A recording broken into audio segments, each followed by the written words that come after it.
Ku bbalaza ya ssabbiiti eno, Pulezidenti Museveni yalagira mmotoka z'obwannannyini nazo okuyimirizaamu entambula zaazo mu kaweefube w'okulwanyisa okusaasaana kw'ekirwadde ki COVID-19. Kyokka yateekawo omwaganya eri abo abalina ensonga ez'enkizo naddala abalina abalwadde be batwala mu malwaliro okusooka okufuna olukkusa okuva mu ba RDC.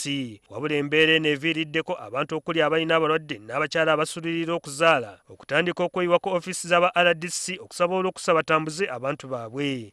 RCC w'e Nakawa Herbert Anderson Bulola atubuulidde nti abakeera gy'ali okufuna olukkusa beeyongedde. Bwe nkubuulira eno essimu tesirika. Erina missed calls mu ssaawa ng'emu. Zino ziri 19. You can see it yourself. Ziri 19. Ono era atubuulidde nti bakoze enteekateeka ey'okwewuula ku buzito buno ng'obuvunaanyizibwa obumu baakubukwasa ba LC ku byalo. Era olunaku lw'enkya tugenda kusisinkana ba ssentebe mu kisaawe wano ku KCCA okwongera okubalambulirira n'okubawa obuvunaanyizibwa. Omuntu amuliraanya asobole okufuna amangu chairman okusinga okufuna RCC. Kuba RCC nga ofiisi eri bize. Alice Kwagala tumusanze wa RDC era ng'atubuulidde nti yava mu bitundu by'e Luweero n'ajja mu ddwaliro e Nagula okujjanjaba muwala we ali olubuto. Bano baasiibuddwa nga bakyasobeddwa engeri gye baddeeka. Kati Nagulu batugambye tuddeyo ewaka naye nga tetulina ntambula etutwala. Jo twali tufunyeeko ambulensi ng'etusaba emitwalo 10 amafuta ate nga tetuzirina. Kati ne batugamba tujjeko wano eno tujja kuyambibwa okufuna entambula okuva wano eno. Nakawa eri division eri wansi wa KCCA. Era emmotoka ntono nnyo. Naye tubadde tugezaako okufuna emmotoka ng'ezannira.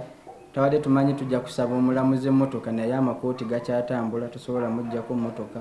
Waliwo n'ababadde beemulugunya nti abantu abamu baggyibwako ensimbi okulaba RDC. RDC oli munda naye tomanyi kigenda ebweru wano.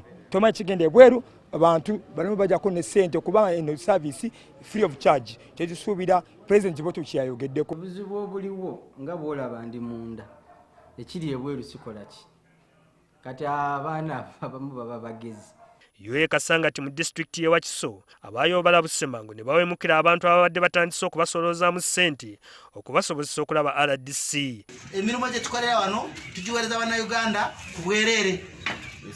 Si kya ssente.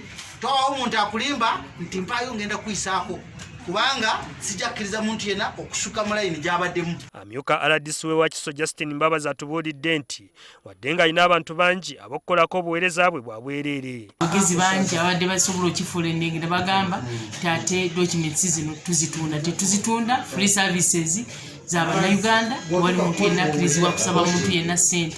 Ono alabudde abafunye ebbaluwa ezibawa olukkusa okuzikozesa emisana wokka kubanga ekiro amateeka ga kafyu gakubakwata.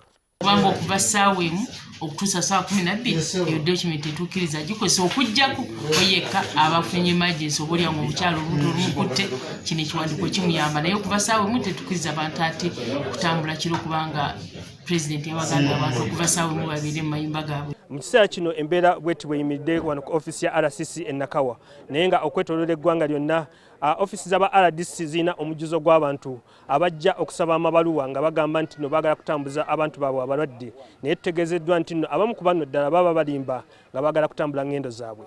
Ku lwa NTV Akawungeezi nze Sam Mpoza.